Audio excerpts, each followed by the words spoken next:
কি ব্যাপার ম্যাডাম, এত খুশি খুশি লাগছে? সারাদিন এত কাজ করলেন, তারপর এত হাসি খুশি, মুখে কোনো ক্লান্তির ছাপ নেই। কিভাবে পান এত এনার্জি? ছেলের সুখই তো আমার সুখ। ছেলের ও, জিসানের কথা বলতেছেন? ওই ছাগলটা তো কালকে পরীক্ষা খারাপ করছে। আরে গতকালকে পরীক্ষা খারাপ হয়েছে তো কি হয়েছে, আগামীকালকের এক্সাম খুব ভালো হবে ওর। আরে জোস তো, কি জিনিস? তুলিকে ফোন দিয়ে বলছি তুই তাড়াতাড়ি চলে আয়, জিসানের রুমে ওকে ঢুকাই দিছি, বাইরে দিয়ে আমি দরজা আটকায় দিছি। এখন জিসানের মনটা একদম ভালো হয়ে যাবে।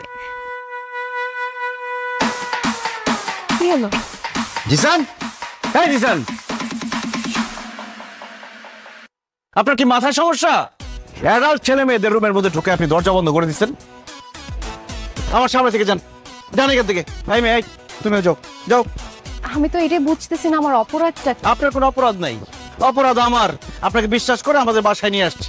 কালকে আমার ছেলের পরীক্ষা, এর ছেলেটার মাথা দিতে আসছে। এই মেয়ে, যেতে বলছি না? I am sorry.